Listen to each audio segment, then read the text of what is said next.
Salut les Wargamers, c'est Evie de French Web Show, votre chaîne de rapport de bataille tuto et live peinture. Aujourd'hui je suis en compagnie de Gros Titi pour la lecture et l'analyse d'un nouveau livre d'armée pour Warhammer Age of Sigmar avec les Caradrons.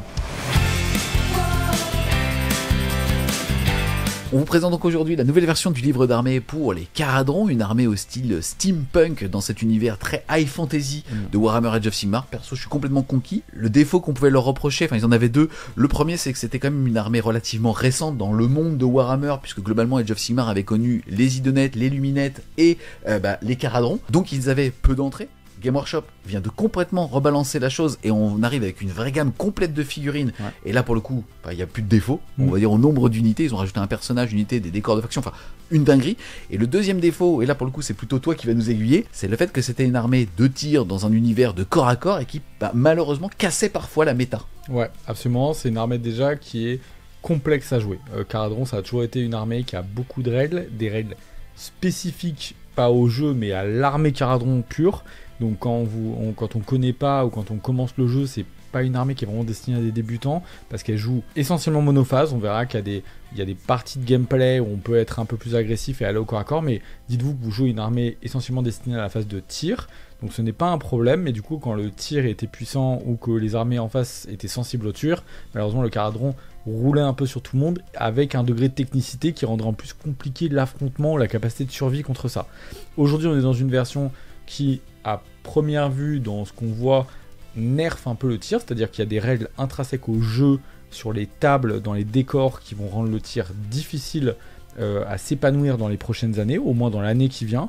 Et donc, première aperçu, on se dit, bon, Caradron, ça devrait pas être trop leur année, comme un peu ça a pu être, ne pas être l'année des Sons of Behemoth, ou des armées très orienté vers un style de gameplay. Il s'avère qu'ils devraient quand même tirer à peu près leur épingle du jeu et pouvoir s'en sortir, majoritairement surtout via les tactiques où ils vont être plutôt bons en termes de scoring, et le fait qu'ils bénéficient beaucoup du nouveau défense en règle qui ne s'applique en fait que sur une partie d'un tir, donc sur une seule unité, et eux sont les spécialistes du multi-tir. C'est pas une armée qui a une très grande alpha avec une unité qui tire excessivement fort, c'est plutôt tout le monde tire, donc vous verrez que tous les War Scrolls ont au moins un petit pistolet qui shoot, et donc ils multiplient une avalanche de shoot qui peut être plus ou moins boostée pour arriver à un certain seuil de létalité, mais on peut aussi garder cette multitude de tirs légers, et donc quand en face vous n'avez qu'une seule défense en règle, malheureusement vous subissez tous les autres tirs d'un peu de plein fer, et donc ça vous donne une accession à pouvoir tuer des trucs où vous aviez du mal avant. Tout ce qui était grosse sauvegarde à 3, grosse unité de Vanguard, grosse unité de Sigmarite, c'était difficile.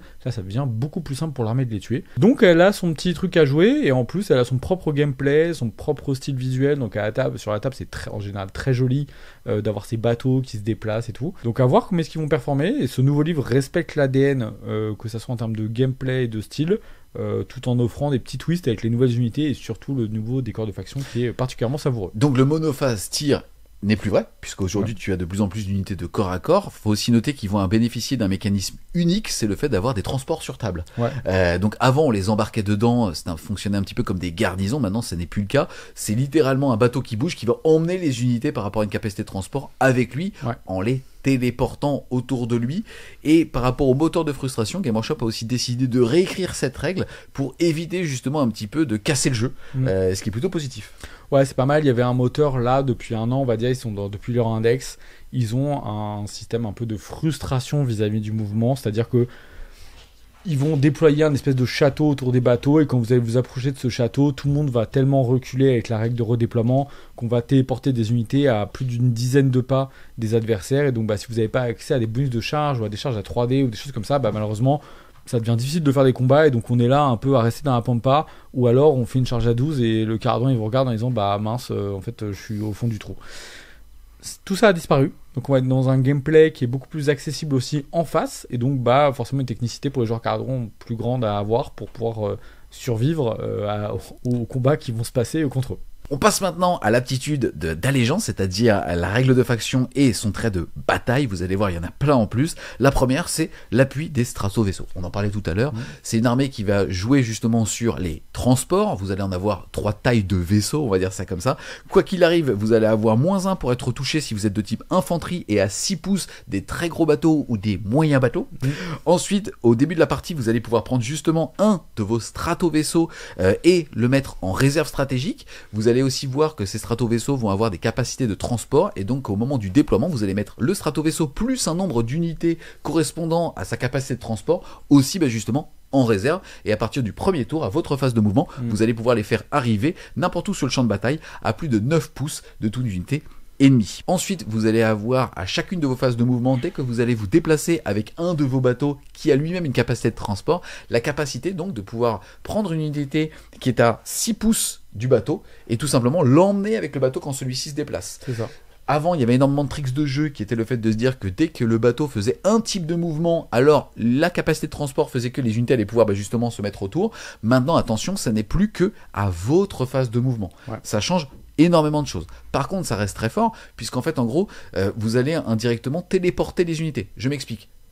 Vous avez un bateau qui est ici, vous avez une unité qui est entièrement à 6 pouces ici. Si le bateau bouge, vous retirez cette unité, vous allez devoir la replacer entièrement à 6. Vous n'êtes pas obligé de le faire ici, vous pouvez le faire là. Donc une unité peut beaucoup bouger. Sauf qu'avant, vous pouvez le faire aussi pendant le tour adverse, c'était un peu pété, à voir. Et dernière, en tout cas, aptitude de cette allégeance, c'est le fait d'avoir un vaisseau amiral, puisque vous allez, quoi qu'il arrive, pouvoir donner une amélioration à un des bateaux, et au début de la partie, vous allez pouvoir choisir le vaisseau de votre capitaine, rien à voir avec le lore, vous n'avez pas besoin d'avoir votre capitaine dedans, c'était juste pour trouver ça stylé, et vous allez pouvoir lui donner une autre merveille d'ingénierie. Ouais, c'est très fort. Donc ces règles, elles sont très cool. La première, elle, du coup, l'appui de stratovaisseau, c'est une règle défensive, ça solidifie votre château. Donc ça, c'est très important pour pouvoir survivre. On est quand même sur des nains en armure assez renforcée, donc entre 4 et 3 plus de save, donc ça devient difficile de les sortir. Il faut savoir aussi que quasiment l'intégralité de l'armée a tir en mêlée. Donc c'est pas parce que vous les engagez au close que vous n'allez pas prendre une immense saucée le tour suivant. Donc il faut y aller avec quand même, on va dire, des choses bien établies, parce qu'ensuite vous allez prendre une sacrée douche. Derrière, la descente depuis les nuages. Alors en fonction des tactiques, ça peut aussi vous embêter de mettre des choses en réserve, parce que vous n'allez pas pouvoir donner des mots-clés, par exemple scout, que l'armée va très bien faire donc en carte de tactique de bataille. Mais néanmoins, c'est très fluff, très représentatif. C'est-à-dire qu'on a ces caradrons qui descendent des cités où ils sont dans les nuages pour venir atterrir sur le champ de bataille et mitrailler les ennemis et tout, très cool. Et puis le transport d'aéronautes, qui a été globalement refondu pour en faire une règle saine, agréable à affronter et facile à comprendre aussi. C'est que pendant votre phase de move, les unités que vous pouvez emmener ne doivent pas être en mêlée. C'est égal à la capacité de transport de vos unités. Comme tu l'as dit, il y a 3 classes de transport. Le gunhauler, donc le petit, qui a 5 de capacité, la frégate qui a aux alentours de 10, et le cuirassé qui a plus de 20. Voilà, exactement. L'insubmersible. C'est ça. Et qui donc ont en plus un armement graduel, c'est-à-dire que plus ils sont gros, plus ça tape fort, plus ça encaisse, plus ça lâche des bombes, plus c'est puissant en termes de transport, plus c'est petit, plus c'est des vaisseaux plutôt d'appoint qui vont aider les autres. Voilà. On continue dans l'aptitude d'allégeance cette fois-ci avec les formations de bataille. On rappelle tout ce qu'on vient de dire, c'est des règles génériques à toute l'armée, et après, dépendamment du gameplay que vous allez pouvoir adopter, vous allez pouvoir choisir parmi 4 formations. La première, c'est les pionniers et fouineurs. Ça va être une aptitude passive qui va s'appeler les aventuriers intraitables. Les unités d'harponneurs et les récupérateurs vont avoir une protection à 6 tant qu'elles contestent un objectif. Ouais, donc ça c'est très cool, c'est du coup les nouvelles unités qui viennent d'arriver. Donc elles, première, bam, sous allégeance qui leur est destinée. Ils ont du coup un fluff, ou alors le gameplay le fluff des caradons, c'est ils arrivent à vivre avec toutes leurs ingénieries grâce à l'éther or, qui leur permet de naviguer avec leurs vaisseaux, de construire leurs armures, de faire tourner leur énergie pour pouvoir vivre, etc., etc. Et eux, ils viennent du coup d'une cité, donc les harponneurs Von Grimm. Von Grimm, c'est le nom de leur cité. Ils viennent d'une cité qui est au bout de ses réserves d'éther or.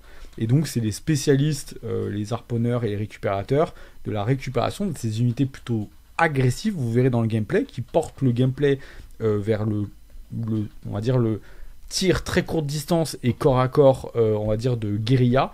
Et donc, du coup, là, ça les met un peu en avant. Et ils ont une protection à 6. Quand on a déjà une sauvegarde qui est plutôt correcte, vous verrez pour tous les nains, ça augmente la survivabilité de ces nouvelles unités. Ça donne en plus, c'est assez sympa pour les joueurs caradron, nouveau, on va dire, War Scroll, avec ce nouveau visuel, avec ces mini-ballons un peu plus agressifs et moins, on va dire, vol en altitude, qui leur donne une toute nouvelle allégeance. Donc on a tout de suite envie de la tester avec ça pour voir ce que ça donne. Yes, ensuite on va avoir une aptitude d'allégeance qui va vous permettre en tout cas d'avoir des plus petits transports. Ça va être l'escadron de redéploiement rapide. En gros, les canonnières qui normalement ne peuvent transporter qu'une unité de 5 figurines, là vont pouvoir en transporter 2 de 6 figurines. Ouais, ce qui permet du coup de se déplacer avec une unité, parce que globalement on a des unités qui sont entre 3 et 5 figurines pour les unités de soutien, donc Thunderer ou Ballon, et là on va pouvoir faire du coup une petite unité et un personnage, ce qui permet du coup d'avoir des toutes petites forces sur les flancs qui vont aller s'occuper des unités qu'on retrouve en général sur les flancs, cavalerie légère, cavalerie semi-lourde, force d'éclaireur un petit peu, et de les nettoyer et de pouvoir se redéployer après avec le bateau rapidement, et donc du coup savoir avoir cette petite force de guérilla indépendante sur un côté en termes d'assistance, c'est excessivement sympa. Ça permet aussi par exemple d'amener un petit personnage à côté d'un site de pouvoir pour pouvoir l'activer et aider dans son gameplay. Moi j'apprécie beaucoup celui-là, il est très sympa. Ensuite, troisième aptitude cette fois-ci qui va être justement destinée aux Arcanautes compagnie, puisque là vous allez pouvoir une fois par tour au début d'un round de bataille sélectionner jusqu'à 3 unités de compagnie d'Arcanautes, et pour le restant du round de bataille, si celle-ci n'a pas été placé. Alors attention, placé c'est les renforts, mais aussi quand on est déplacé via un bateau, on est considéré comme étant placé. Alors on va avoir -1 la perforation d'armure sur nos petits nains. Ouais, donc ils sont très solides. Les Arcanautes, c'est quand même de la bonne sauvegarde et tu montes quand même à une vingtaine d'OC quand tu les renforces, donc c'est quand même pas facile à tuer. Là, -1 reine, c'est très fort. Maintenant, je trouve que cette formation de bataille, elle va à contre-coup de l'armée, c'est-à-dire faut pas bouger. Bon, ouais, les Arcanautes ça bouge pas énormément, mais t'as des tirs de pistolet, donc t'as des tirs courte portée, donc t'as quand même envie d'être un peu dynamique pour mettre tous tes shoots à portée et tout. Là, ça veut dire je bouge pas avec mes Arcanautes. Si tu veux que ça soit fort, faut que t'aies 3 unités d'Arcanautes. On verra que dans les gameplays, soit tu mets full Arcanautes, soit t'auras quasiment jamais 3 unités d'Arcanautes. Celle-là, pour moi, c'est la plus décevante, même en termes de game design. Elle est un peu trop orientée sur une des unités qui est les moins iconiques de l'armée sur ce volet-là. Alors, oui, si vous voulez jouer 3 fois 20 Arcanautes, vous pouvez prendre celle-là. Je vois assez peu d'intérêt, même quand on aime bien jouer Caradron, à jouer 3 fois 20 Arcanautes, ça me parle pas plus que ça. Yes, et la dernière aptitude d'allégeance, c'est celle qui permettait dans les anciennes versions justement du jeu d'avoir plein d'artefacts, puisque c'était un petit peu les champions des rancunes, puisqu'ils avaient aussi même une règle d'Ether Or qui leur permettait de débloquer plein de petites règles sympas. C'est un peu justement un hommage à ça. Ouais. C'est l'attribution spéciale. En gros, vous allez avoir comme aptitude une fois par bataille à votre phase de déploiement la capacité de prendre un héros et justement s'il n'en avait pas un, de lui donner un artefact de pouvoir. Ouais, c'est très fort, c'est ce qui a été joué durant toute l'année qui vient de se passer. Je pense que ça va aussi continuer comme étant 90% des listes Caradron devraient jouer cette sous-faction, ces formations de bataille-là. Du coup, on peut retenir, malheureusement, pas une immense refonte, enfin en tout cas, une refonte qui est pour moi pas suffisante, et du coup, on va beaucoup aller vers, malheureusement, uniquement cette dernière formation de bataille dont on a parlé. J'aurais préféré peut-être une qui te pousse un peu plus vers le corps à corps, ou quelque chose de peut-être un peu agressif, ou un truc comme ça, ou un game design. Franchement, et c'est difficile d'avoir des idées, même tu vois, quand on joue beaucoup sur Caradron, parce que c'est un gameplay qui est particulier, mais je trouve que Game Workshop c'est pas beaucoup creuser la tête pour essayer de dynamiser au niveau des formations de bataille. On verra que le reste, il y a des choses très sympas. Là, pour le coup, c'est un petit peu décevant. On se dit, bon, je dis ça, je me dis, ouais, vas-y, je prends pour tester un peu les arts avant, mais le buff est pas non plus exceptionnel, en protection à 6.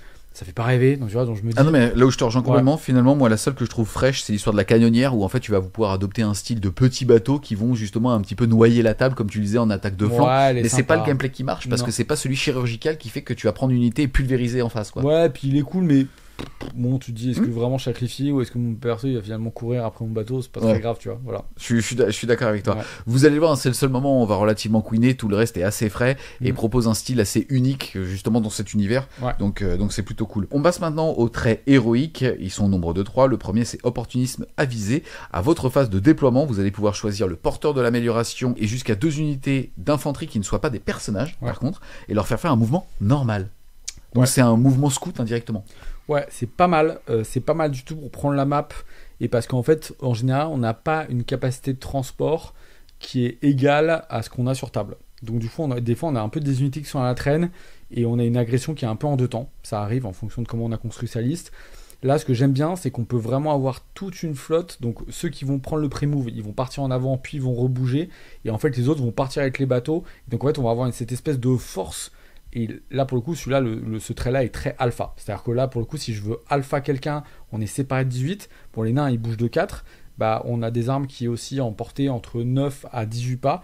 Ça fait que je peux amener toute mon armée entre transport et ce pré-move à portée de shoot T1.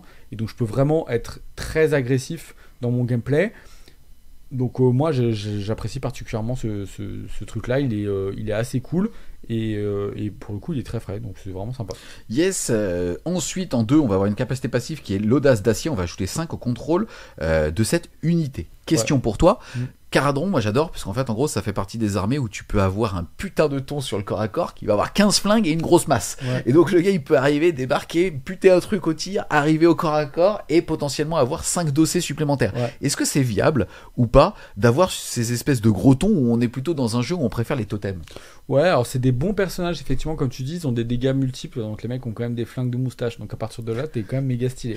Et là, t'as plus, donc c'est plus 5, donc ça va être, tu montes tes bateaux, tes persos ballons, parce que c'est destiné à eux, vont avoir un magnifique quand même 7 dossiers, ce qui est quand même fort, on va pas se mentir. Même s'ils pourront pas rivaliser avec un buveur de sang, dédicace si toi tu n'as pas revu la vue corne, va la voir. Ils pourront facilement gagner un 1-1 contre des petites unités ou des personnages, on va dire, de classe moyenne. Et ça te permet d'aller aussi voler des objets à des monstres. Moi j'apprécie beaucoup ce genre de trait. C'est genre, tiens, t'as mis ta Mokrocha ou ton Star Drake ou ton truc sur un objectif. Je fais pas le poids, je peux pas vraiment te gérer au shoot. Par contre, ce que je peux faire, c'est je pars avec mon bateau, je mets mon perse, clac, il met un pied là, hop, je suis à 7 dossiers, je t'ai volé à ton Star Drake, qu'est-ce que tu vas faire? Et après, t'es obligé de gérer mon perso, donc mon bateau est plutôt safe. J'aime bien. Bonne amélioration si on est moins dans l'alpha que le premier. Ok, et le dernier, c'est bourrineur du combat, tout simplement une fois par bataille, à n'importe quelle phase de mêlée, il va pouvoir s'activer 2 fois, donc taper 2 fois, mais la deuxième fois, ça sera frappant en dernier. Sympa, mais je suis pas sûr qu'on ait un profil de clause suffisant pour que ça soit. Mais par contre, le burineur du combat, le nom me fait rire. Il y a un côté fluff, vous avez votre ballon utilisable et peut-être plus impactant si on joue un gameplay frégate qu'on verra tout à l'heure d'agression. C'est-à-dire on se dit, je mets tout dans l'agression. Le mouvement, j'en ai pas besoin parce qu'en full agression, vous verrez que vous avez largement la capacité de transport d'agresser avec tout. Le contrôle score, je suis pas là pour contrôler, je suis là pour bouillave. Et donc la double activation, ce qu'on se rappelle, c'est que quand on charge, on va pouvoir du coup s'activer la deuxième fois en refaisant un mouvement d'engagement parce qu'on a réussi une charge, même s'il n'y a plus d'ennemis. Donc globalement, vous pouvez attraper des ennemis qui sont à jusqu'à 9 pas en ayant chargé, puisque je charge, je fais un premier mouvement d'engagement avec le vol, très important, je peux passer par-dessus des unités de 3 pas. Je tatane une unité, je refais un mouvement d'engagement avec ma deuxième frappe pour aller chercher quelque chose derrière. Donc par exemple ça peut servir à je tue un cordon et je finis par tuer un personnage derrière que j'ai déjà par exemple endommagé légèrement au tir. Yes, on passe maintenant aux artefacts de pouvoir avec les inventions du Stratoport. On est donc ici typiquement dans les seuls artefacts que vous allez pouvoir choisir avec la formation qu'on a vue juste avant. Absolument. Donc la première, c'est très fort, c'est ce qu'on appelle un PAM, c'est-à-dire un parchemin de dissipation. Une fois par bataille, dès que votre adversaire va avoir déclaré un sort à 30 pouces, il sera automatiquement dispel. Est-ce que déjà on n'est pas sur la description la plus courte en termes d'artefacts? C'est ta gueule, il y a écrit effet, ta gueule, c'est dissipé. Voilà. D'ailleurs, le PAM, tu me fais plaisir parce que là, tu touches à mon petit cœur de de socle battle. carré, de socle carré. Voilà, parchemin d'anti-magie. Celui-là, il me fait rêver. Donc en fait, celui-là, c'est pourquoi vous prenez la sous-faction juste au-dessus. C'est tu joues de la magie, je prends une dispel automatique. Voilà, il n'y a pas de. Juste, excuse-moi. Voilà. Alors, j'aime pas dire ce genre de choses qui peuvent être game breaker, mais en fait, on est quand même dans un jeu, surtout avec une armée comme ça qui propose des alpha strike ou des fortes doses d'attrition. Il y a des gameplays aujourd'hui à base de je vais passer un sort automatique et ça tombe bien, c'est un TP. Je m'étais mis devant toi. Bah là, mon pote, non. Et en fait, ça, c'est la dissuasion nucléaire. Votre adversaire ne peut pas adopter le gameplay qui reproduit systématiquement parce que vous avez ça. Ouais. C'est, je vous prends, en fait, prenez que vous avez des armées qui synergisent autour d'un sujet. On prend. Vous avez Croak, il vous met les douches de BM, bon ça c'est pas très grave, mais il a aussi accès à, je peux faire course et charge sur unité. Merde, course et charge, ça me fait attraper mes bateaux. Bam, ça c'est auto-dispel. C'est, je joue contre un Ossiarch, ils ont un sort de strike first. Si je veux aller locker une unité, machin, j'ai pas envie de prendre un strike first. Mes ballons, ils vont se faire éclater. Bam, auto-dispel. C'est magnifique. J'ai un sort de protection qui va buffer, tu vois, la Lady of Vine, elle va pouvoir buffer protection à 5 tous les Sylvanette autour. Oh non, pitié, sinon mon tir sert plus à rien. Clac, auto-pam. Puis il n'y a pas de discussion. Donc j'en aurais besoin, comme j'ai un gameplay où je peux concentrer toute mon armée à un endroit pour faire très mal, j'ai besoin que quand j'y aille, il n'y ait pas un grain de sable dans le rouage. Voilà, stylé, ingénierie, rouage, toi-même t'as compris. Donc là, je dispel, donc quand j'ai cramé mon truc que j'ai sélectionné au début de la partie, je crame, et vous verrez qu'en plus je peux également rajouter le deuxième, donc la grenade qu'on va voir juste après, en double Arthos pour vraiment dire, écoute toi, dispel, cramage de bouche, alpha, je te tue, j'ai envie de te tuer, je mets toutes mes forces pour te tuer. Yes. T'as parlé de la deuxième, justement, du deuxième artefact de pouvoir. Ça va nous permettre de mettre un petit peu d'huile dans le moteur, puisque on va pouvoir donc choisir une unité. C'est une fois par tour, à votre phase de tir, vous allez choisir une unité ennemie à 12 pouces, justement, du porteur, et dire, toi, t'as pas de protection jusqu'à la fin du tour. Ouais. Donc tir, close, etc. Je te maudis, quoi. Ouais, exactement. Donc excessivement fort. Vous voulez aller tomber par exemple un Archaon, une Alarielle, une unité de Night Haunt qui s'est mis une protection, etc. N'importe quoi, une unité de Daughter of Kain. Bref, vous pouvez accéder vraiment à tout. J'enlève les protects, c'est monstrueusement fort. Globalement, dans les listes d'armées, on a souvent beaucoup vu pas de protection automatique parce qu'il y en a quasiment dans toutes les armées. Et j'associe, je vais prendre l'anti-dispel. Mais j'aime beaucoup, c'est qu'ils nous ont rajouté avant cette automatique. Et là, ils se sont dit... Attends, on va être pas mal dans le game design. On va leur mettre un 3e Arthos ultra fort pour que du coup, il y a un vrai choix dans la construction de se dire t'as un Arthos de base, tu joues la sous-faction qui est machin hyper bien pour prendre l'autre Arthos. Du coup, là, on commence à se rendre compte qu'en fait, la sous-faction qui joue un Arthos supplémentaire, vous allez voir qu'avec la 3e, elle est auto-include. Un peu malheureusement. Mais malheureusement, elle devient auto-include parce que les 3 artefacts sont très puissants. Et oui, puisque cette amélioration, c'est le fusil flaque éblouissant de Blazebeard et fils. C'est-à-dire que c'est brandé, les gars, c'est déposé. C'est déposé, tu copies pas chez toi. En gros, quand votre adversaire va déclarer une charge à 12 pouces du porteur, et ben en fait, lui, il va jeter 2 dés, puisque c'est une charge normale. Vous allez pouvoir, donc, une fois par tour, hein, c'est pas usage unique, hein, jeter un dé. Si votre dé est strictement supérieur à un des 2 dés de la charge, il est supprimé. C'est-à-dire qu'en gros, vous avez la capacité, assez facilement, finalement, de supprimer un dé de charge adverse. Ouais, donc voilà, donc c'est...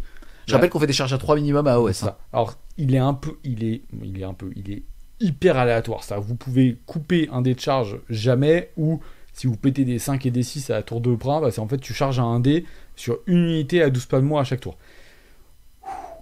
Chaud. Franchement, parce qu'en fait là, il y a un vrai choix. Donc moi, j'adore. En fait, j'adore les trucs artefacts. Les 3 sont exceptionnels. Dans la construction de l'armée, il y a un vrai choix. Alors, pour le coup, c'est extrêmement simple. On va toujours prendre le fusil ou la grenade pour moi et rajouter soit le fusil, soit l'orbe, je dirais, s'il y a de la magie ou pas, si c'est structurant.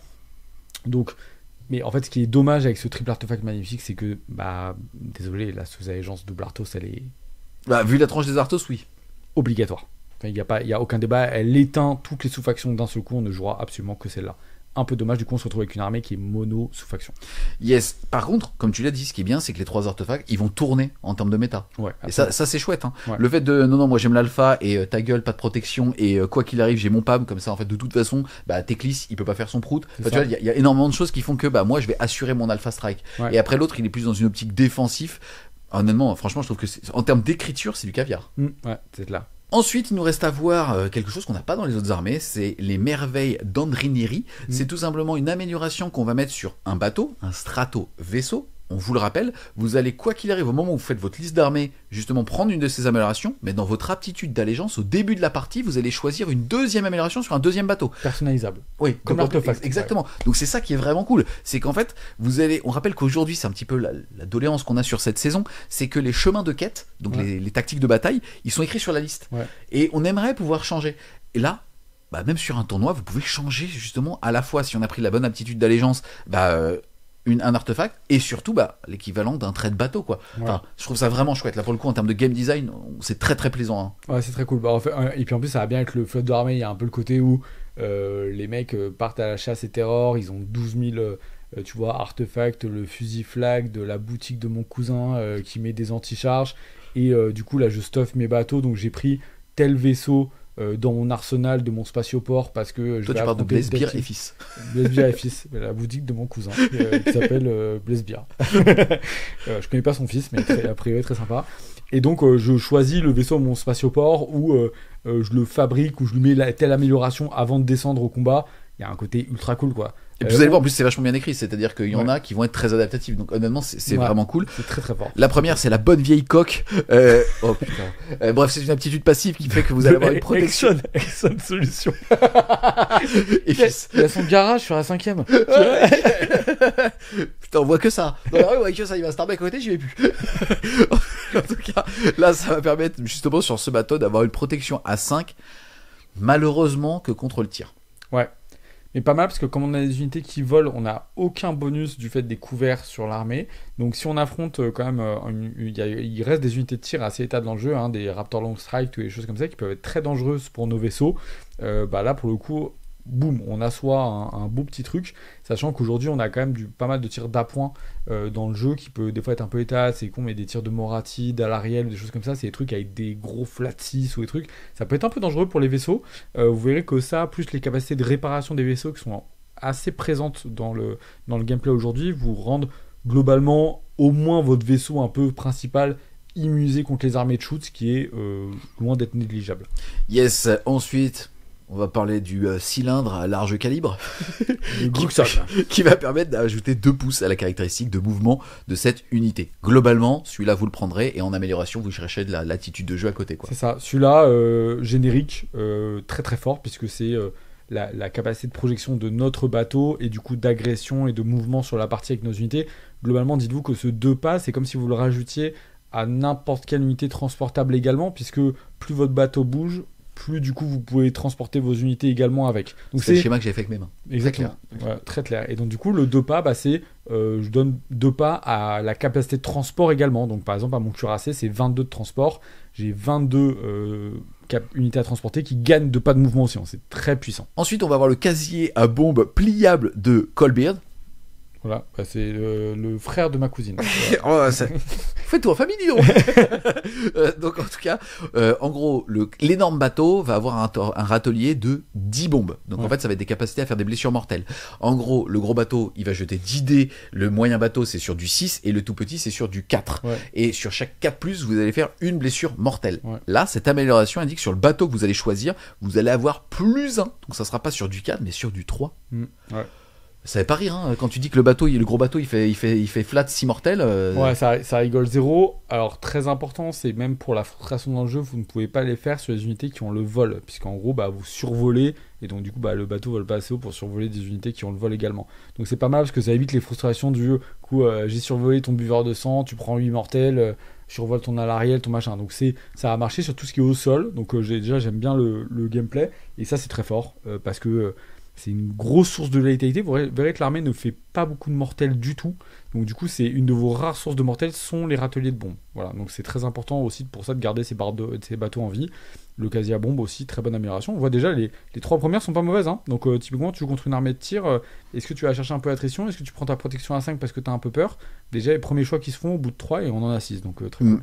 Ensuite, on va avoir les munitions au feu tracteur. À chaque fois que vous allez choisir pour tirer avec ce bateau, si toutes vos cibles vont vers la même cible, alors vous ignorez les malus à la touche seulement. Ouais, pas mal. Pas mal du tout. Moi, j'aime bien parce qu'on a des... vous verrez que les tirs principaux des bateaux ont quasiment tous des touches à 4+. Du coup, en fait, les bateaux vont pas mal subir quand vous voulez tirer sur des perses. Vous avez des dégâts flat 3, des trucs comme ça. Donc, c'est très bon pour assassiner des personnages. Là, vous allez rester, par exemple, en 6 tirs. Et si vous mettez encore un +1 hit, du coup... vous allez tomber à 6 tirs en 3-2 avec malus 1 dégâts 3. Vous pouvez facilement tuer des personnages qui ont pourtant la protection d'être à côté de leurs unités. Donc moi je l'aime bien, celui-là il est pas mal. Il est pas mal situationnel, on sélectionnera en fonction du type de gameplay, complètement inutile en fonction de certaines typologies. Par exemple vous avez une armée qui est composée de personnages avec des monstres ou qui n'a pas de malus à la touche en War Scroll, pas utile du tout. Yes. Ensuite, vous allez avoir une amélioration qui est le fuselage grandiose qui permet, comme il est beau, d'avoir +5 à son contrôle d'objectif. En général, les gros bateaux vont avoir une contrôle d'objectif de 5, là où les plus petits vont passer à 2. Ouais, alors déjà, ils sont compliqués à tuer, les bateaux, c'est costaud, ça se soigne. Attention, 10 d'OC, c'est très fort. C'est très fort. On se rappelle qu'en plus, si vous a survolé un peu avant, qu'il vous a mis un peu des dégâts, ça commence à voler des objectifs, à shoot plus râtelier de bombe. On s'attaque à des unités de 20. Hein.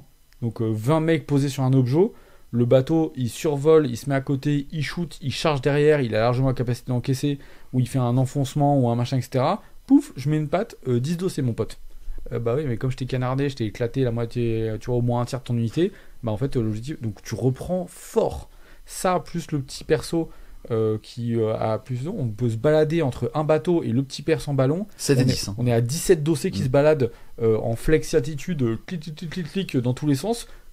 Enfin, c'est hardcore. Hein.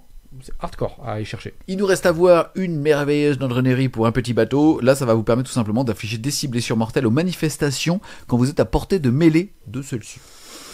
Bon, c'est vraiment la moins forte de toutes. Hein. Autant les 5 d'avant, je suis fan, autant celle-là, il y a un peu... Déjà, elle a un nom de merde. Voilà. Et déjà, elle n'a pas le nom d'un gars. Donc déjà, déjà, elle appartient à aucune famille, c'est chiant. Non, celle-là est vraiment moins forte. On va switcher entre les 5 d'avant. Vraiment. Petit coup de cœur, peut-être, entre le rat... en fait, il y a un triple choix pour moi entre plus de move, le râtelier buffé et le 5 dossé. C'est vraiment la triptyque assez cool. Pareil, on a un 3...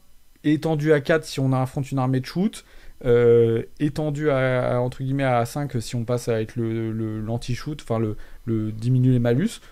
Pas mal, des beaux choix à faire à chaque fois qui seront de toute façon intéressants. En fait, il n'y aura pas de mauvais choix, il y en aura peut-être des plus optis ou des choix un peu plus parlants. Quoi qu'il arrive, c'est tellement jouissif. On vous a présenté les aptitudes d'allégeance, on vous a pas encore parlé des bateaux, mais vous avez compris que de toute façon, un bateau qui a une capacité de transport qui permet d'emmener des infanteries avec lui et ainsi de suite, enfin tout est customisable, que ça soit au niveau justement de l'adaptabilité de chaque game, sur les améliorations, sur les bateaux. Enfin, c'est quand même un game design de malade ce qu'ils ont présenté, quoi. Ouais, c'est très cool, très personnalisable. C'est l'armée qui est la plus personnalisable actuellement avant le début du jeu contre un adversaire, donc c'est particulièrement plaisant. Je choisis un vaisseau amiral, je choisis un artefact supplémentaire, je choisis une merveille d'ingénierie à mettre sur un bateau.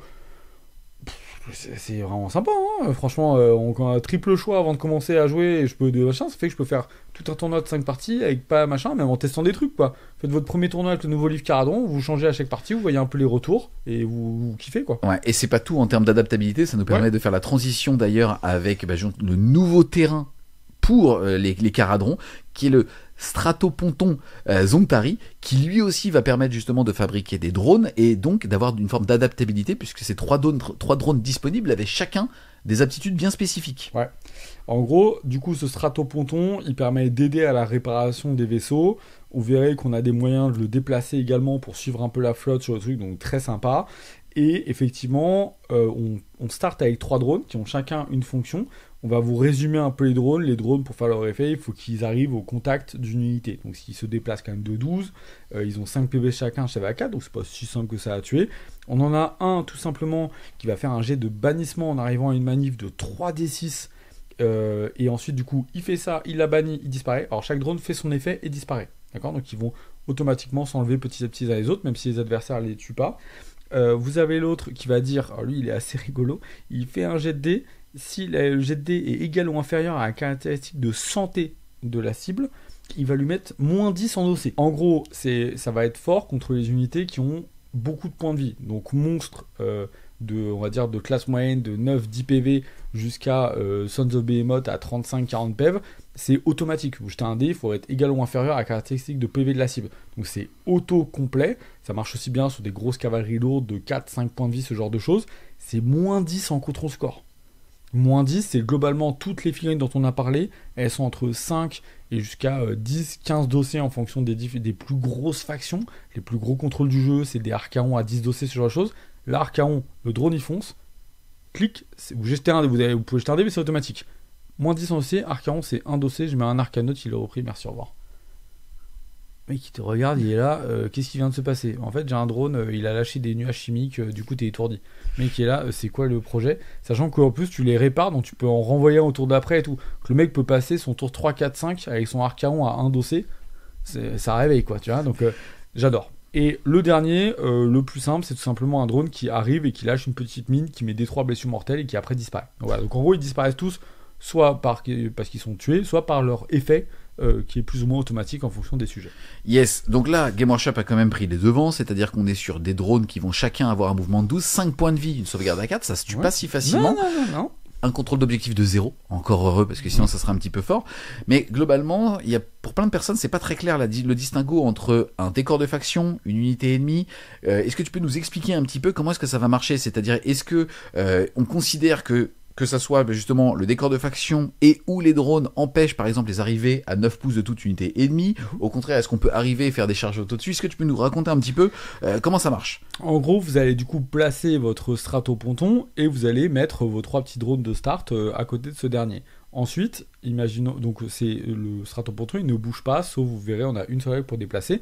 Et donc, comme tout décor de faction ou manifestation immobile, on peut s'agripper dessus, le charger. Donc à la phase de mouvement adverse, il n'est pas considéré comme unité ennemie. Donc on peut faire des frappes en profondeur à côté, arriver en renfort à côté et le charger. Par contre, les drones ont une valeur de mouvement, donc c'est considéré en tout point comme unité ennemie. Donc on peut pas rentrer dans leurs 3 pas. On doit les charger. Eux, ils font de l'anti-frappe en profondeur aussi autour d'eux. Donc ça permet potentiellement de garder la backlane Caradron avec ces 3 petits socles assez cool. Et en plus, eux se déplacent, donc ils doivent se déplacer, charger, etc. Et pour les rip-up, c'est pas compliqué. Si on a personne, le Stratopontron, il peut en popper un tout seul sur un 4+. Et si on a le bon perso à côté, donc globalement les Endringers, donc c'est les ingénieurs des Caradrons, on va acheter plus un jet de dés là. Et assez cool, c'est que si on recherche qu'un seul type de drone, on peut le répéter autant de fois qu'on veut, celui-là, alors que normalement on peut remplacer qu'une seule unité une fois par partie. Là, celui-là, je cherche le anti-OC dont on parlait, je fais poup, et poup. Du coup, T3, T4, T5, j'ai fait popper ce truc-là, je l'ai fait charger, et il a fait son effet à la phase de mêlée, et j'ai mis mon malus d'OC. Donc, très sympa. D'accord, voilà. Ils ont le mot-clé machine de guerre, je parle des petits drones ici, mais est-ce que ça veut dire que tu peux même faire des tactiques ?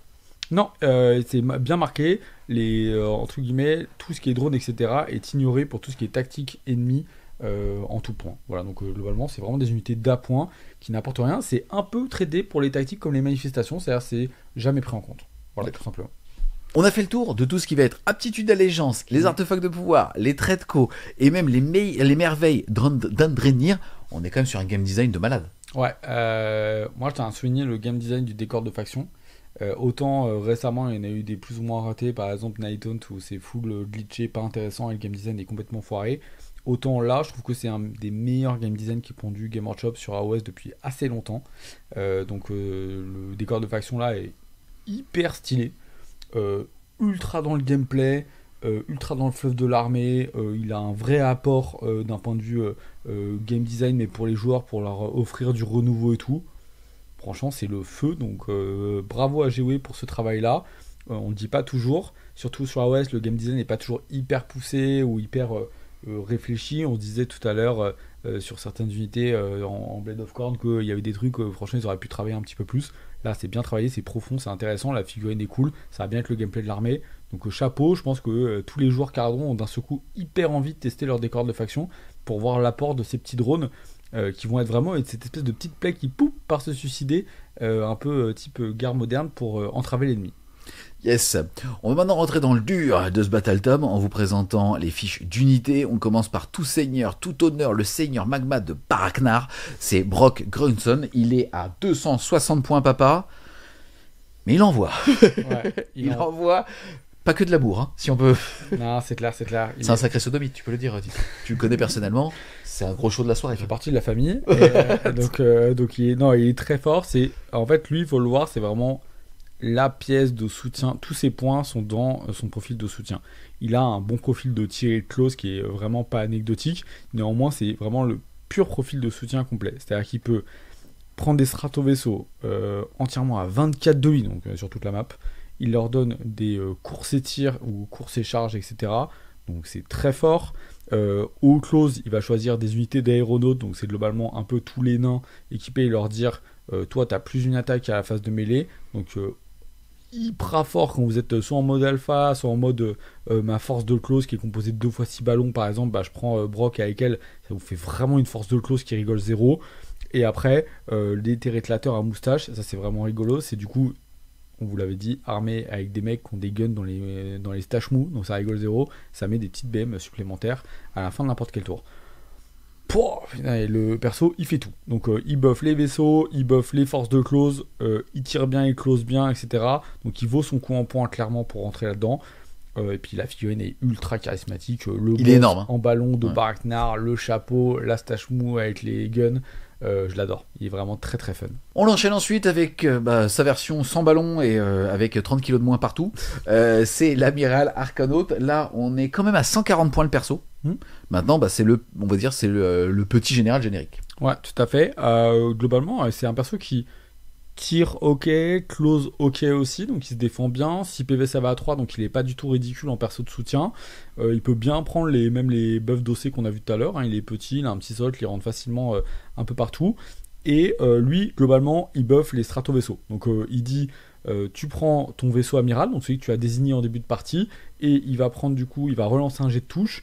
Donc c'est bien parce que tu n'as pas une énorme capacité de touche, donc ta stat, elle a besoin d'être améliorée. Et il va donner aussi +1 à la capacité d'attaque des armes de tir du stratovaisseau. Donc c'est assez bon parce que ça te permet de bien lisser la stat de ton vaisseau.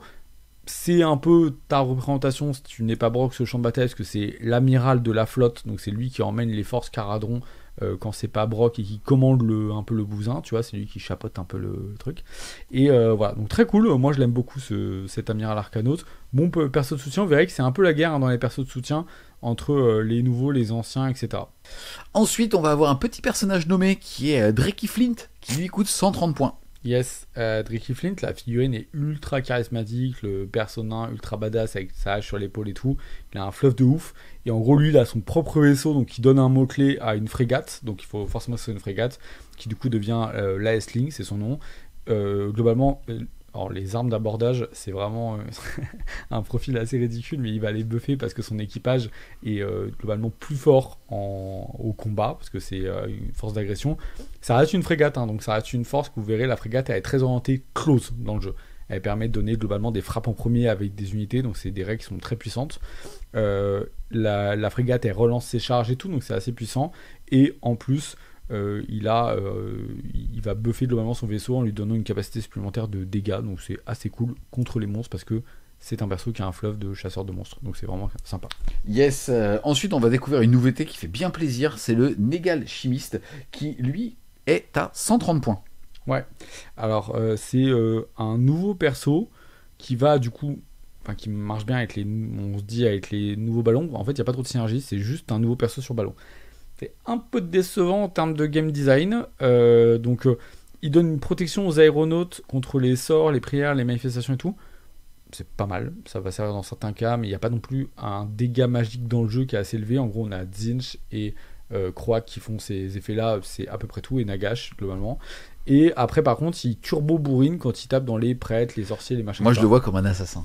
Avec un ballon. C'est ça. Mais il a pas un profil exceptionnel, tu vois. Il est là, au close, c'est 4 attaques en 3-4 -1. Donc tu passes à 4 flats, effectivement, contre les persos. Les tirs de gun, c'est pas mal. C'est 3 des 6 tirs. Donc en dégâts 2 sur les persos, ça marche bien. Ouais, c'est ok. C'est ok. Il porte bien tous les arthos dont on a parlé la dernière fois. Par exemple, tu vois, tu fais je double frappe. Tu rentres dans un prêtre ou un sorcier. Ça commence à rigoler 0. Voilà, pourquoi pas. Donc lui est cool, il a hérité en fait sa règle de Néga Scaphandre, vient d'un ancien trait Caradron. Donc voilà, et la règle est cool, le scaphandre j'adore moi, avec la petite hublette devant là, c'est vraiment cool. Ensuite on va enchaîner avec le maître Andrénieur, mais avec son petit ballon, c'est-à-dire avec dirigeable dorsal, il est à 160 points. Ouais. Donc lui assez cool, il prend bien les améliorations dont on a parlé tout à l'heure sur le profil, un profil qui est assez séduisant, il a 2 profils de tir, un profil de close qui est plutôt sympa, 4 attaques en 3-3 -2-2, c'est tout à fait respectable. Et après du coup lui il rentre, donc c'est un peu le maître ingé, donc il va soigner flat 3 les stratovaisseaux, donc vous allez voir il y a plusieurs occurrences de soins différents. Il trigger aussi, vu qu'il est ingénieur, tout ce qui va être les réparateurs, les machins, etc. Donc c'est des mots-clés qui sont intéressants. Et il buff en crit de hit les armes de mêlée des Zendringener, qui sont en gros les ballons un peu de agression / soin des bateaux. Donc il est très bien, il synergise bien, il prend bien les arthos. Faudra faire un choix dans tous ces personnages, hein. On peut pas jouer Brock plus Amiral, plus le scaphandrier, plus lui. Donc il faudra choisir un peu ce que vous allez faire en fonction de votre composition d'armée, ce que vous voulez aller taper, et puis aussi de ce que vous aimez bien comme figurine. T'en penses quoi à 160 ? Est-ce que le soin est une mécanique qui justifie 160 points ? Pas tant que ça, parce que le soin, on s'y prendra assez peu à tes stratovaisseaux, c'est assez compliqué, il faut quand même passer sur les caradrons avant. Par contre, le crit de hit sur les Zindriners, il est quand même bien, il lise bien ta stat. Ils ont quand même un profil qui est pas délirant en dégâts en Rennes -2 et tout, donc c'est pas mal. C'est pas mal. Yes, on va retrouver ensuite la version sans ballon qui a 40 points de moins. Donc lui, il est à 120 points. C'est le maître Andrénieur avec harnais Andrin. Qui lui va donner tout simplement le repli et course à une unité amie, et aussi justement le fait que s'ils décident de repli, ils vont pouvoir ne pas prendre les blessures mortelles. Ouais, ça c'est cool pour les stratovaisseaux, pour avoir vraiment la latitude, que votre vaisseau reste actif, puisse déplacer, on pense par exemple à son OC booster, vous avez votre bateau C10, il peut se replier et entre guillemets charger quand même derrière ou effectuer son tir, etc. Donc c'est vraiment sympa. Lui il est bien en petit perso de soutien. Voilà, je l'aime bien. Il a le soin flat 3 comme son pote en ballon. C'est cool, faut trancher un peu dans les persos. Je pense que je sais pas si son buff maintenant devient si fort que ça, maintenant qu'on peut plus téléporter les unités qui sont en mêlée. Donc en fait, replier votre bateau, c'est cool, mais c'est pas si fort que ça. C'est pas si fort que ça, vraiment. Parce que le tir, vous verrez, des bateaux est un peu trop lisse pour... Enfin, est pas assez puissant pour moi pour faire la différence. Donc je pense qu'on se penchera vers les autres persos. Notamment vers le navigateur qui est quand même pas mal. Yes, le navigateur, lui, il est à 130 points. C'est votre seule source de dissipation au-delà du parchemin de dissipation. Et donc, est-ce que, à ton avis, on va devoir l'avoir? Et surtout, il a une aptitude assez intéressante qui est la lecture des vents. Il va pouvoir prendre un stratovaisseau ou un auto-andrine à côté de lui et le remettre en nuage. Ouais, donc c'est cool quand même, il peut déplacer du coup notre ami le terrain de faction, donc très sympa. Ça évite par exemple de laisser le terrain de faction chez soi et que l'adversaire puisse s'agripper dessus avec des unités qui arrivent en frappe en profondeur, ce genre de choses. Et c'est notre seul moyen de TP nos vaisseaux une fois qu'on est sur table. Donc on est une armée, on se souvient, qui a besoin de concentrer, vous allez le voir dans tous les profils, plusieurs ressources pour s'en prendre à une seule. On ne peut pas faire du 1-1, on n'y arrive pas. Donc on va concentrer nos forces à un endroit et en plus on téléporte nos trucs. Donc ça veut dire que sur des champs de bataille où les objectifs sont espacés, ensuite on a du mal à se rendre à un autre point du champ de bataille qui est assez éloigné. Par exemple, quand on a un scénario, on va avoir 4 points avec un dans chaque quart de table un peu éloigné, qui sont éloignés, et les objectifs sont à plus de 30 pas les uns des autres. C'est pas facile du tout, et donc lui, il joue un rôle clé qui est de je peux alpha d'un côté et quand même repartir avec un bateau et un perso de l'autre. Je laisserai des unités sur place, mais qui se déplaceront peut-être un peu en deux temps, pendant que je peux quand même aller choper un objet ou aller agresser une mini-unité de chasse qui est partie me voler un objectif. C'est quand même assez intéressant. Ensuite, on enchaîne avec le codificateur, perso le moins cher de l'armée, puisqu'il est seulement à 80 points. Il va avoir comme aptitude l'équivalent en phase de héros de jeter un dé après avoir choisi 3 unités d'aéronautes, et sur un 3+, de choisir parmi plus 1 au jet de course et de charge, plus 5 au contrôle d'objectif, ou la capacité de pouvoir tirer et repli et de ne pas prendre les dégâts au repli. Ouais, ça c'est très fort. Lui, il a été beaucoup joué. Déjà, il est pas cher. Il porte facilement du coup les améliorations quand on veut avoir des persos un peu cheap. Et en plus, il a pas un intérêt de psycho pour l'adversaire. Donc en fait, vous avez votre mec qui porte les amélios et vous vous dites, putain, est-ce que je vais vraiment le lancer dans le perso qui est derrière avec sa sauvegarde à 3 et tout, parce que il fait pas méga des dégâts et sa capa elle est un peu random, mais par contre ses capas sont assez fortes. Le repli et shoot, c'est vraiment bien. Moi je l'aime bien parce que vous avez beaucoup de tirs en mêlée, je vous l'ai dit, et vous avez vu depuis le début là tous les guns, les machins, c'est du tir en mêlée. Donc vous êtes fort au tir même en mêlée, mais ça n'empêche pas que des fois, si on peut se replier, pas prendre la sauce au close qui restera, même de 1 ou 2 gars que j'aurais laissé en vie, et que je peux... Parce que par contre, vos profils de corps à corps des unités sont vraiment très très légers, surtout vos tireurs. Donc là, c'est au moins, je peux me replier, je mets une dose, et en plus, au close, j'ai pas pris quoi que ce soit. Donc c'est vraiment sympa. Donc lui, je l'aime bien, il est vraiment très cool, je pense qu'on le verra beaucoup. Yes, un qui va faire chier par contre, c'est l'éther-chimiste, il est à 120 points. Et alors déjà, il permet de donner -1 aux valeurs de charge pour les unités ennemies qui sont à moins de 9 pouces de lui. Et surtout, il va pouvoir choisir une fois par tour à votre phase du tir une unité d'arcano de compagnie à 12 pouces et sur un 3+. Excusez-moi, je soupire, mais 120 points sur un 3+, putain, donner un +1 perfo, c'est fort le +1 perfo, mais 3+, quoi, donne-lui auto à 120 points. Ouais, et puis sur la compagnie d'Arcano, donc tu dis, bon, c'est un peu limité, quoi. Non, c'est un gros con. Ouais. Par contre, le -1 charge, c'est quand même sympa. Et hop, alors attends, -1 charge, j'ai pris le fusil de la boutique de mon cousin. Du coup, en fait, je t'enlève un dé, t'as -1. Du coup, le mec est là, je suis turbo dégoûté. Voilà, donc en plus, assez sympathique, sachant que j'aime bien lui, c'est que quand le mec il va FEP à 9 de lui, toi tu peux dire, je redéploie, je me mets à genre 8,9, et du coup, tu passes de charge à 9 à charge à 10. Et en plus j'ai mon fusil, donc ta charge à 9 où je vais peut-être te supprimer un dé, en fait elle devient impossible à faire. Donc lui il est diablement relou, pour utiliser des mots sympathiques. Et voilà, donc lui je l'aime bien. Il est très sympa, il porte bien les trucs. Si on a des arcanotes, il est peut-être auto-include pour avoir le plus imperf. Sinon, sinon je pense qu'on ne le jouera peut-être pas, parce que juste -1 charge à 9 pas, c'est pas non plus game breaker. Voilà. Ensuite, pareil, on découvre une nouveauté qui fait grandement plaisir. Hein, pour le coup, ce sont des espèces d'éclaireurs de corps à corps avec un ballon. Là où, pour le coup, normalement, les autres nains sont beaucoup plus lourdement armurés. Là, on est seulement à 90 points les 5. Ouais. 2 PV, mouvement de 12, sauvegarde à 4. C'est propre.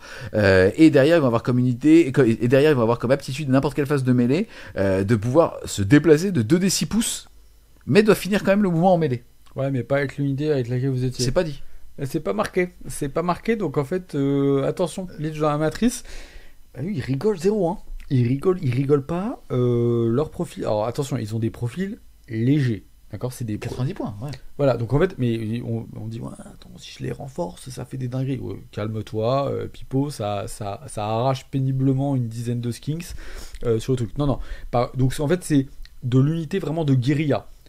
Vous pouvez la multiplier, donc multiplier ces millimètres-là, c'est pas très cher, ça fait facilement des tactiques, ça fait tir. C'est là où je vous disais que la défense en règle, bah c'est là. Alors attends, je tire avec mon vaisseau. Du coup, bah ouais, là c'est du flat 3, Rennes-1, Rennes-2, qu'est-ce que tu fais? Bah je mets défense en règle, ok. Maintenant on passe à tous mes petits ballons d'agression. Allez, bam, la petite unité là, j'ai 5 mecs, on a un champion, et bah tu prends, boum, 11 shots en 3-3-1-1. Ah bah t'es en sauvegarde à 3, bon allez vas-y, ça fait 5, 6 save en save à 4. Deuxième unité de ballon, clac, je recommence, tu vois. Donc en fait c'est ça, en fait, faut voir qu'il y a une attrition qui est un peu multiple par ces trucs là. Ensuite je passe à mes Thunderer, portée de division sont derrière, clac clac, je canarde, c'est aussi de la Rennes-1 et tout. Et ça en fait c'est des dégâts où on se dit pas si mal que ça, et puis du coup vous pouvez aller finir un peu au close pour voler un objectif. En plus ça se déplace, donc ça peut faire un peu des tricks du je charge le truc, je passe derrière, je vais taper un perso parce que lui il est un peu léger. Très fort. Très fort. Moi j'aime beaucoup cette unité là, elle est pas chère. Elle rajoute du dégât multiple facilement, elle fait très très bien les tactiques, même de manière très sereine, donc j'adore. Yes, j'ai une question pour toi. Si on regarde maintenant l'unité qui est à côté, qui sont les récupérateurs de Von Grimm, eux, ils sont 10 points de plus, puisqu'on est toujours par 5 à 100 points. Eux, ils vont tout simplement pouvoir choisir un objectif à 9 pouces 2. Toujours pareil, ce qui fait chier, c'est sur le 3+, hein, mais ça, je pense que tout le monde se plaint de ça sur AOS. Vous allez pouvoir, sur cet objectif, améliorer de 1 les jets de touche en mêlée pour tout ce qui est unité d'aéronautes amis, et pour tout ce qui va être nouvelle entrée, c'est-à-dire ceux qu'on vient de voir, les harponneurs, et eux, les récupérateurs, aussi, justement, avoir plus 1 à la perforation d'armure. Pas mal quand même, hein. Le plus imperf, on tombe à de la Rennes-2, machin, etc. Avec beaucoup de dégâts un peu multiples et tout. Moi je les aime bien, ceux-là. Hein. Puis ils sont aéronautes, ils peuvent prendre le plus d'une attaque de Brock si jamais. Ouais, bah on a en fait nouveau kit, nouvelle figurine, nouveau design de petits ballons accrochés dans le dos, un peu agressifs. Donc on voit un peu plus des nains qui feront des petits bonds un peu en mode jetpack, alors que les autres c'est plutôt des nains qui restent en altitude et qui se battent un peu en dehors pas les pieds sur le sol. Eux ils sautent de truc en truc en étant assez agressifs avec un gameplay vraiment dynamique. Je les aime beaucoup, j'adore, j'aime bien le design de cette unité. Voilà. Puis ils ont des profils un peu différents, ils ont des tronches un peu différentes, franchement ils sont vraiment hyper cool. Voilà. Yes. Là on va maintenant passer aux Arcanautes de compagnie. Donc par contre, pas cher, 9 mois le modèle, hein. On va les jouer à 90 points les 10. Donc on va pouvoir aussi les comparer avec ceux qu'on vient de voir, où pour le coup on va être à 90 points ou 100 points les 5, avec une meilleure mobilité, donc avoir les cordons que tu as envie d'avoir, mais globalement on peut se retrouver avec un petit peu de monde pour compenser justement les gros châssis qu'on va avoir à côté, ou en tout cas les enclumes à base de 3-6 ballons qu'on va avoir envie, qui vont tirer un petit peu plus fort. Ouais. Donc les Arcanautes de compagnie par 10, ils vont avoir le droit à 2 armes lourdes et une arme, on va dire, spéciale de corps à corps. Qu'est-ce que t'en penses ? Ça a toujours été une unité, en fait c'est une unité d'appoint, un peu d'objectifs, ça tient les objectifs chez soi, ça se transporte un peu pour aller faire des tactiques, ça met un volume de tir et de dégâts qui est léger mais qui s'additionne globalement avec le reste de l'armée, rajoute un peu 2-3 petits PV par-ci par-là, etc.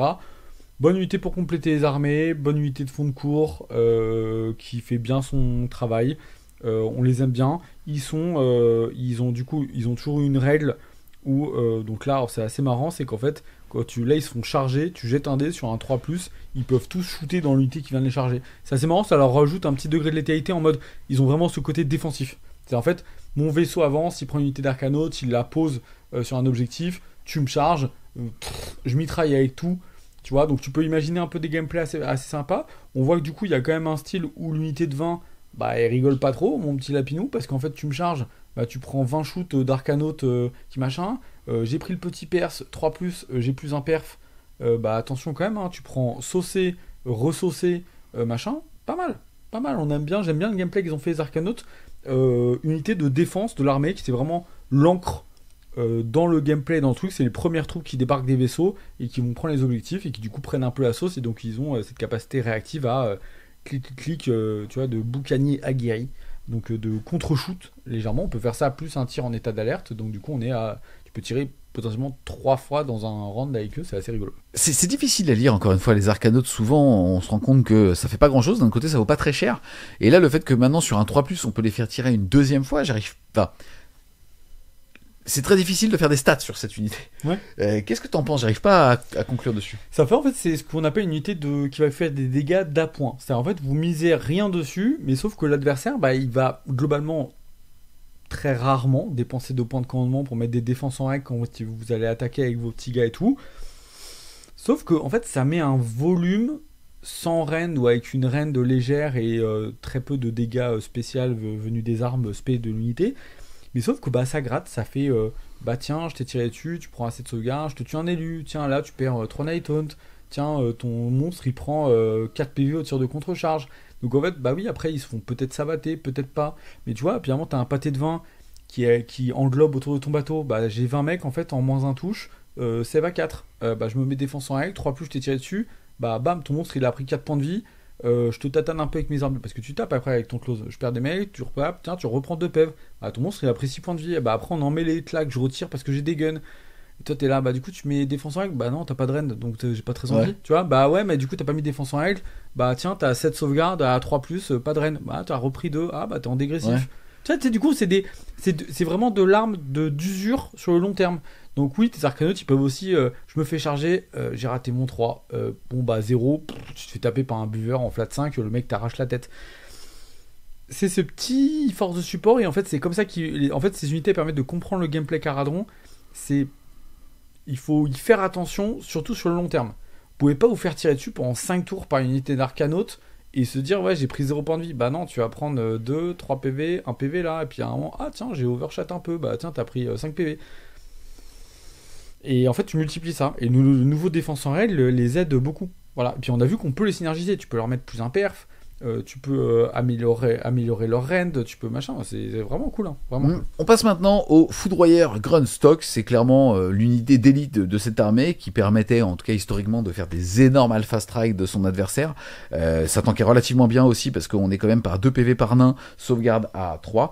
Et là, dans cette nouvelle version, on est à 130 points. Les 5, donc 260 points. On va quand même retrouver 2 armes spé par tranche de 5. On va donc avoir 4 armes spé indirectement puisqu'on va les prendre par 2. Et globalement, ça veut quand même dire qu'on va avoir 8 armes spé si on décide de les jouer par 10.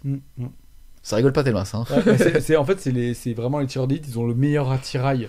Donc ils partent avec des racks d'armes spé et les mecs descendent des vaisseaux. Attends, je prends quel gun? Le M16, la Kalash, tu vois, non, je prends celui-là. Bon, stylé. En tout cas, ils vont avoir une aptitude assez rigolo qui est le choix des munitions spéciales Grunstock. En gros, au moment de la réactivation, vous allez déclarer quelles munitions ils vont utiliser, vous allez faire vos tirs, et une fois que vous aurez fait vos tirs, vous allez additionner un dé avec le nombre de PV que vous avez fait, et si vous êtes strictement supérieur au contrôle d'objectif de l'unité, vous allez donc appliquer un des 2 effets, dépendamment de la munition que vous avez choisie avant de tirer. Soit pas de protection jusqu'à votre prochain tour, soit score de contrôle maximum de 1 pour l'unité. Ouais, bah ça rigole absolument 0. Hein. Sachant que des fois, rien que le D6 peut absolument suffire à passer outre l'unité, puisque l'unité qui a un contrôle de 1, l'infanterie, ça a un contrôle 1 en objectif, donc du coup, vous faites un dé, vous faites un 2+, vous avez déjà dépassé. Mais du coup, vous pouvez également passer à travers des monstres ou des trucs comme ça en termes de trucs, avec les dégâts que vous occasionnez. C'est pas mal, hein, c'est une bonne règle. Couper les protections, bah du coup ça fait que vous n'êtes pas limité à la balle spéciale qu'on a vue dans les artefacts. Donc se dire, est-ce que finalement avec mes Grunstock, je peux aussi prendre les 2 autres Arthos en termes de construction et se dire, bah mon anti-ward, je vais le chercher avec mes Thunderers et je me débrouille autrement. C'est une unité qui fait quand eux sont puissants et ils sont bien maniés, ils ont fait tout le sel et la puissance des Caradrons en allant de 2x10 jusqu'à 3x10 en termes de construction avec les bateaux associés pour vraiment mettre une force de frappe de shoot non négligeable qui peut être de l'alpha, du tir sur le long terme, etc. qu'on peut additionner avec les tirs des bateaux. Enlever les protections, c'est très fort, ça rend l'armée très forte donc contre les armées à protection, et le fait de couper l'OC, on voit qu'on commence à avoir un bon OC de notre côté et dégrader l'OC d'un peu partout, ça commence à être pas mauvais du tout en termes de contrôle d'objectifs, c'est pas facile de s'en prendre à des caradrons, hein. Et eux peuvent facilement aller voler des objectifs avec leur bateau ou avec les nains, parce que quand vous avez pris une sauce, quand vous avez pris un machin, après vous pouvez aussi vous faire charger par les nains, se souvenir que ça reste des petits nains avec un porte-étendard, donc ils sont 10, donc ils sont 11 avec 2 PV chacun, save à 3.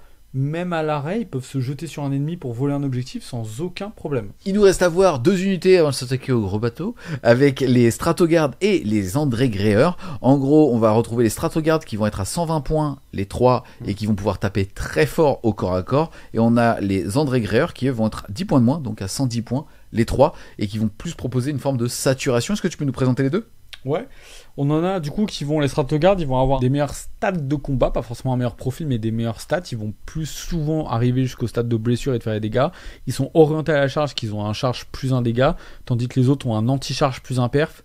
Alors anti-charge, c'est pas non plus des tankers de malade, hein. L'unité au maximum du maximum, c'est 12 points de vie, ça va à 3. Pour 240 points. Hein. Voilà, après quand on est à côté d'un bateau, on est en moins 1 hit, donc faut pas non plus trop dévisser, parce que l'anti-charge, il commence à pas trop rigoler. 3 attaques chacun avec perf moins 2.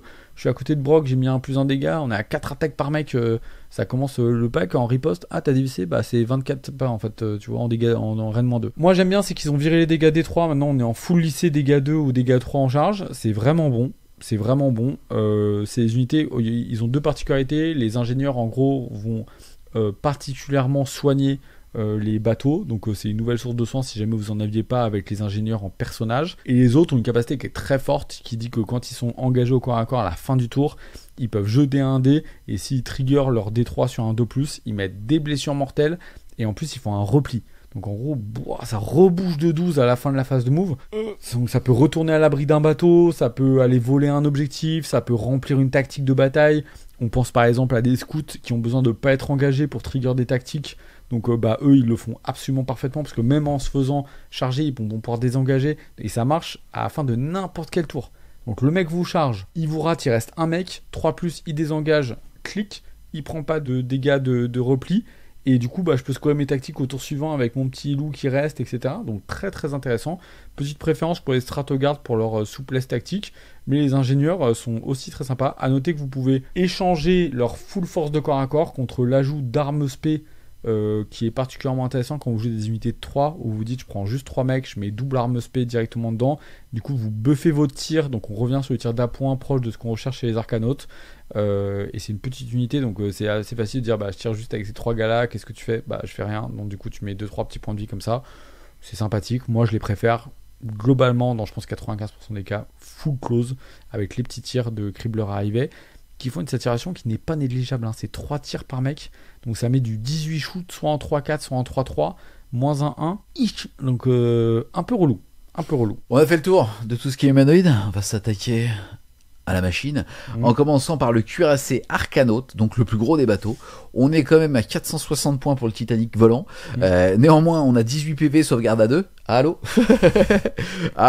Ça bouge de 10, c'est un contrôle d'objectif de 5. Derrière, ça va avoir plein d'aptitudes. Déjà, ça transporte 22 figurines réparties sur 3 unités. En plus de ça, le cuirassé Arcanaute, il va partager une règle avec le bateau intermédiaire qui est ennemi en approche. En gros, quand vous faites charger, vous jetez un dé et sur un 2+, vous infligez autant, donc des 6 dégâts mortels, en gros, aux assaillants. En plus de ça, on vous en a parlé tout à l'heure, ils vont pouvoir, à votre phase de mouvement, survoler une unité ennemie qui n'a pas vol et pouvoir jeter 10 dés et sur un 4+, faire une blessure mortelle. On a vu tout à l'heure qu'il y avait une amélioration un petit peu évidente quand vous jouez une figurine à 460 points, c'est elle que vous allez améliorer pour lui faire justement les blessures mortelles sur du 3+. Et après, plus de choix d'équipement possible. Maintenant, c'est uniquement justement 2 armes de tir, 2 gros canons, 6 tirs dégâts 2 et 6 tirs dégâts flat 3. Petite tristesse, il y avait le côté où tu pouvais choisir un peu ton armement sur ta liste d'armées, c'était quand même un peu sympa. Bon, après on jouait beaucoup le même, mais c'était quand même assez cool de tailler figurines, même sur la figue, vous avez plusieurs options d'armement. Contre-coup que je trouve aussi cool, c'est que tu peux mettre l'armement qui visuellement te plaît le plus, tu vois, genre la rotative et quand même avoir un profil qui est pas rotatif, mais qui est plutôt un gros canon. Le profil est semi-séduisant, mais quand même donc on a plus de tirs de torpilles qu'avant, ils ont enlevé toutes les armes d'abordage en termes de shoot, donc tout ça est lissé, c'est plus rapide, c'est plus simple aussi à affronter. Je vous avoue, quand vous jouez Caradron, moi à un moment je m'étais fait une spécialité, mais fallait connaître tous les armements des types, c'est quand même un peu relou. Donc là, au bateau, ils ont réduit, donc c'est un peu plus simple quand vous les affrontez aussi, vous comprenez plus vite ce qui se passe. Et la strato artillerie, en gros, ils ont globalisé ça dans 6 tirs en 4-2, moins 2-3. Vous verrez qu'on retrouve ce type de tir-là avec juste moins de shoot sur tous les bateaux. Comme ça, c'est un peu plus simple pour les adversaires et même pour les joueurs qui commencent l'armée. Le tir est full random. Hein. On a 6 tirs en 4, 6 tirs en 4 en dessous. Bonne capacité on va dire de bless, mais après on a de la perf aléatoire entre -1 et -2 et du dégât multiple. C'est full random. Vous pouvez faire des phases à 0 comme des phases en explosion de juste en termes de synergie, on se rappelle qu'il y a un perso qui permet d'augmenter le nombre de tirs de 1. On permet aussi de relancer un dé à la touche. C'est pas dingo, hein. Même l'amiral, est-ce qu'il vaut vraiment son coup pour fiabiliser le bateau? Moi je pense pas du tout à ce niveau là. Maintenant par contre il met décibels à l'impact, le râtelier. On se souvient qu'on a les aptitudes pour pouvoir replier, faire son shoot, etc. Donc c'est un bateau qui n'est pas sous-estimé et à tuer c'est excessivement dur. Est-ce qu'il y a plus tanky que 18 PV sauvegarde à 2 et des capacités de soins avec potentiellement des ralliements et potentiellement aussi les personnages qui est à côté? Non, en soins, les caradrons avec leur bateau, si on a les personnages ingénieurs, sont imbattables. Ralliements plus des flat 3, des ballons qui vont leur rajouter un chacun. C'est imbattable en termes de ralliement. Votre bateau est à moitié mort, il reste 2-3 points de vie en un seul tour. Avec toutes vos capas, vous êtes quasiment full, c'est impossible à tuer. Donc, mais il n'y a pas de protection. Donc on est dans un peu un random, c'est-à-dire quand un mec va débarquer, tu subis grandement la blessure mortelle sur ce type de bateau-là. Par contre, il y a des armées pour qui c'est une plaie. Une armée qui est capée en Rennes-1, elle regarde ça, elle dit en fait, comment veux-tu que je tue ce truc-là? Maintenant, si vous n'avez pas le bon perso, vous le chargez. Après, il n'y a pas de tir en mêlée. C'est 8 attaques d'abordage en 4-4 pas de Rennes 1. Donc c'est 460 points qui font rien du tout.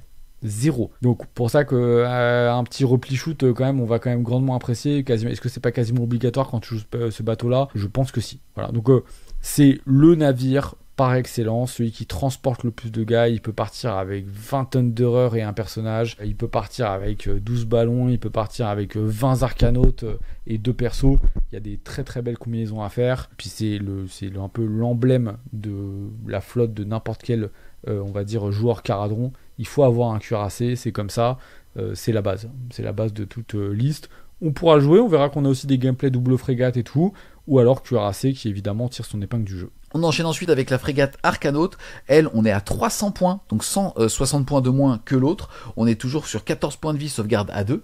Contrôle d'objectif de 5, donc c'est très très bien. On tire un petit peu moins, enfin même beaucoup moins, parce qu'on fait que 4 tirs dégâts flat 3 par rapport à l'aspect aléatoire. On a toujours l'ennemi en approche qui fait que quand on se fait charger, on va mettre justement des 6 blessures mortelles. On a aussi un petit peu moins de bombes, parce qu'on passe de 10 à 6. Et par contre, on va avoir un navire d'assaut.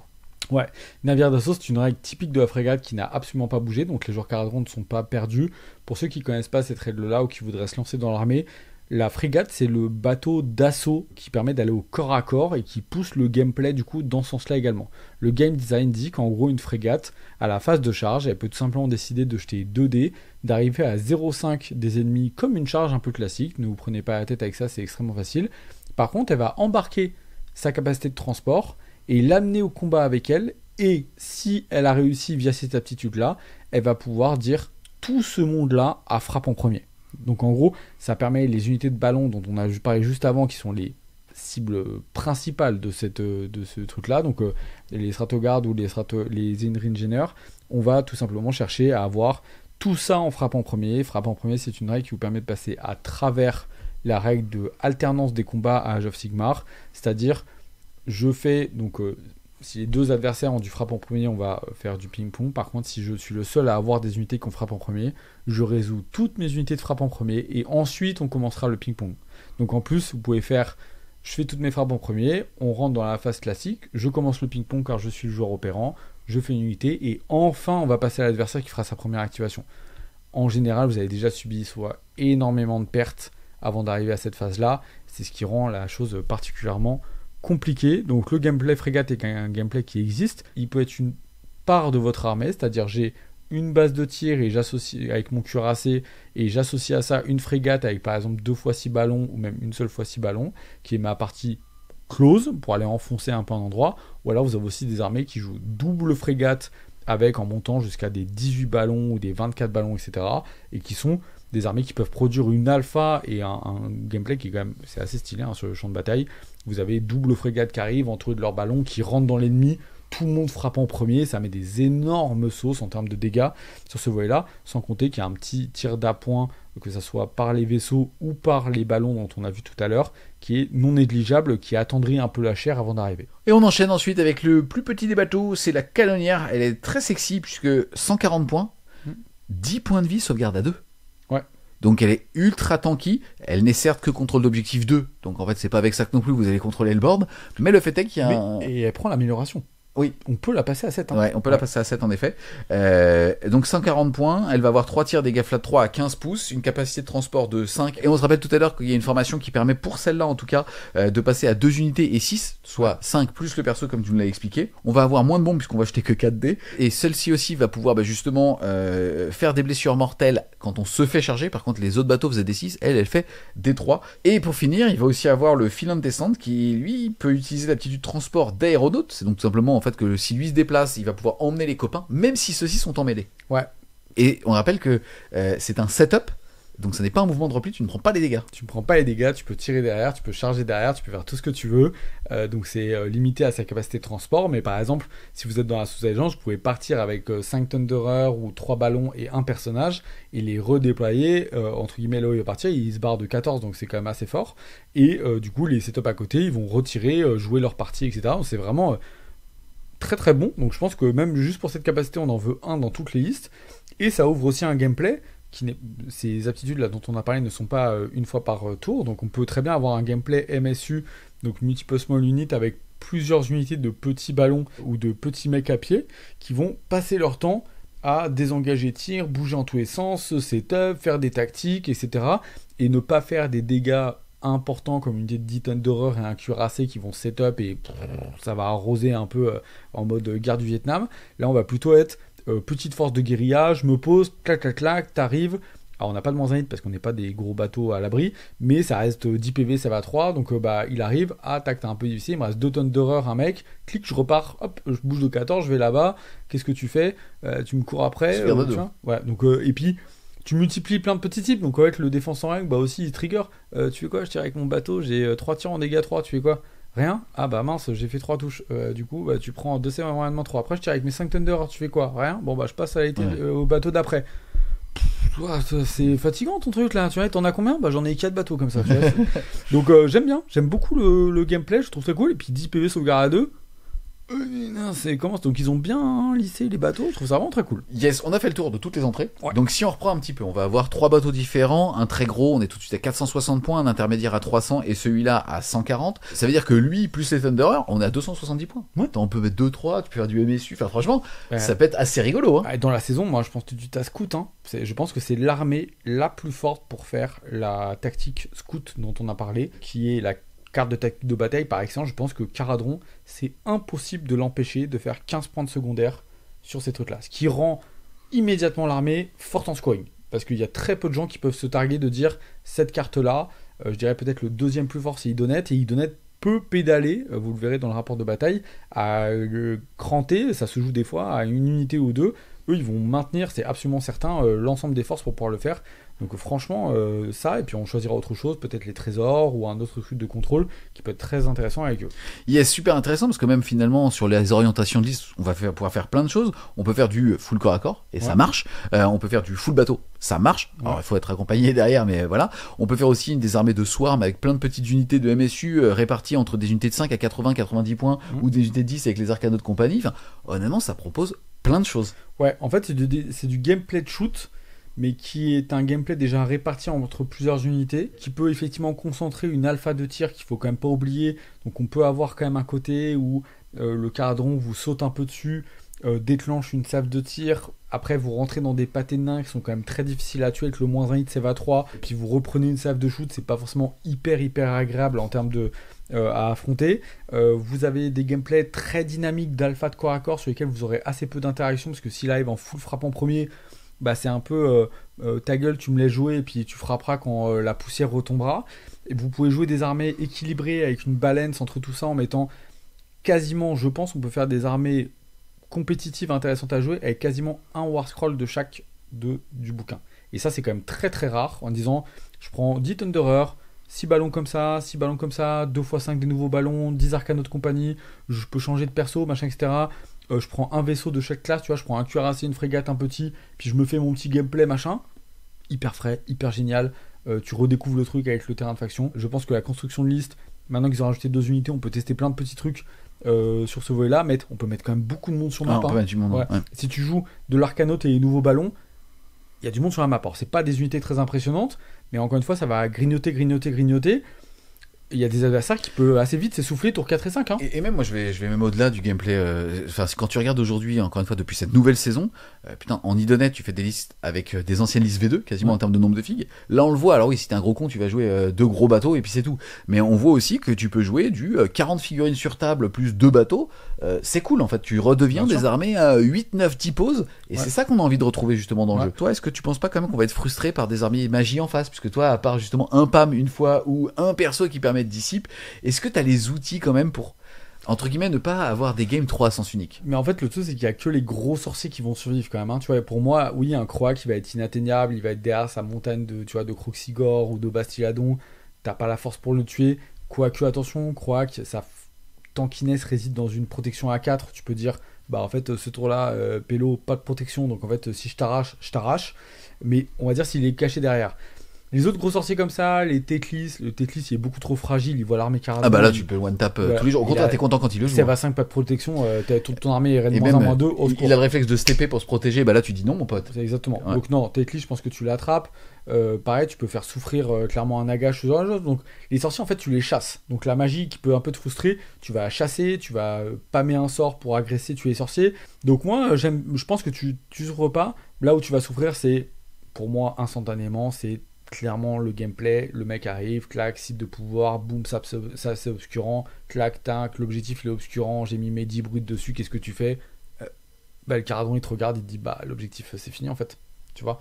Donc on joue un truc sur 3 objets, bah les 2 T2 ils sont obscurants, j'ai mis 20 hard boys, 10 brutes là. Bah du coup tu fais quoi avec ton armée? Parce que t'aurais fait le choix de polariser que sur du tir. Ouais voilà. Après oui, pour aller chercher des bruits sur un objectif, c'est chaud même avec 3 ballons. Est-ce que t'as la force, même avec 2 x 6 ballons, une frégate, de t'attaquer à 10 brutes, ou si t'y vas, le tour où t'y vas, et que tu dévisses un petit peu sur tes jets de dés et tout, lui va t'astro arracher en retour de frappe, et en fait la game va se terminer. Donc tu peux avoir sur des trucs des polarisations. Je rappeler, là tu parles du nouveau site de pouvoir qui permet de rendre occulter un élément de terrain ou un objectif, mais aussi dès que t'es à moins d'un pouce d'une forêt. Hein. Ouais, c'est ça. Et en fait, quand on voit que justement les objectifs sont souvent à 15 pouces d'une zone de terrain, le mec, c'est vrai que comme toi, ta portée de tir, on va dire la max, c'est 18 voire 15, et il suffit que tu te mettes à 17,9 parce que t'as un malin, il fait un redéploiement 1 et te la met dans le pion.